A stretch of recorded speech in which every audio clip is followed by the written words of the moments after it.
খুবই দ্রুত আমি ফিরে আসবো। আল্লাহ যখন বাঁচিয়ে রেখেছেন, নিশ্চয়ই এই সমস্ত ময়লা আবর্জনা সাফ করার জন্য আমাকে বাঁচিয়ে রেখেছেন।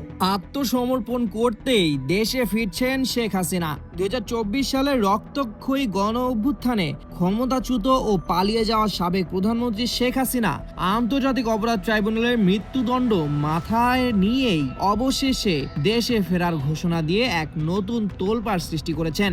78 বছর বয়সী এই ক্ষমতাচ্যুত আওয়ামী লীগ নেত্রী আন্তর্জাতিক সংবাদ মাধ্যমে দেওয়া বিশেষ সাক্ষাৎকারে স্পষ্ট জানিয়েছেন, নিজের জীবনের পরিণতি সম্পূর্ণ জানা সত্ত্বেও আগামী ডিসেম্বর মাসের মধ্যেই তিনি ভারত থেকে বাংলাদেশে ফিরে সরাসরি আদালতে আত্মসমর্পণ করতে চান।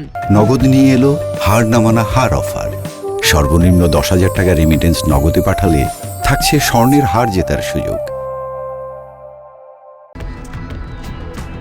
তবে রাজনৈতিক বিশ্লেষকদের মতে বিচারের মুখোমুখি হওয়ার এই আকস্মিক সিদ্ধান্ত কোনো সাহসী পদক্ষেপ নয়, বরং গণহত্যা ও গুমের অভিযোগে অভিযুক্ত হয়ে বিশ্ব দরবারে চরম কূটনৈতিক কোণঠাসা পরিস্থিতি তৈরি হওয়ার ফল। দেশে পা রাখলেই গ্রেপ্তার, কারাবাস কিংবা ফাঁসির রায় কার্যকরের সুনির্দিষ্ট 3টি সম্ভাবনা মানার কথা বললেও অনেকেই এটিকে বিচারিক অনুকম্পা পাওয়ার শেষ রাজনৈতিক কৌশল হিসেবে দেখছেন। তিনি একা নন, বরং আওয়ামী লীগ সরকারের যেসব বিতর্কিত সাবেক মন্ত্রী ও শীর্ষ নেতা দেশ ছেড়ে পালিয়েছেন তাদের সকলকে সঙ্গে নিয়ে সম্মিলিত প্রত্যাবর্তনের পরিকল্পনা করছেন।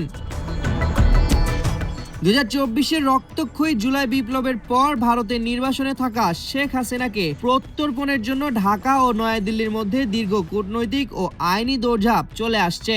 আন্তর্জাতিক অপরাধ ট্রাইব্যুনালের চিফ প্রসিকিউটরও ইতিপূর্বে সাফ জানিয়েছেন, হাজারো নিরীহ মানুষের প্রাণহানির বিচারে শেখ হাসিনাকে আর কোনো বিলম্ব না করে যত দ্রুত সম্ভব দেশে ফিরিয়ে কাঠগড়ায় সোপর্দ করাই সরকারের প্রধান অধিকার। বর্তমানে দেশে নির্বাচিত বিএনপি সরকার ক্ষমতা থাকা অবস্থায় এবং মাথায় আইনি মৃত্যুদণ্ডের খাড়া ঝুলতে থাকায় শেখ হাসিনার এই পদক্ষেপে স্পষ্ট যে দীর্ঘদিনের অপশাসনের আইনি ও নৈতিক জবাবদিহিতা এড়ানোর আর কোনো পথ খোলা নেই। পরিণতি জানা থাকা সত্ত্বেও তার এই আত্মসমর্পণ চূড়ান্ত বিচারের রাজপথ ও বিচারিক ময়দানে গণহত্যাকারীদের শাস্তি নিশ্চিতের পথেই মোড় নেবে বলে মনে করছেন দেশের সচেতন রাজনৈতিক মহল।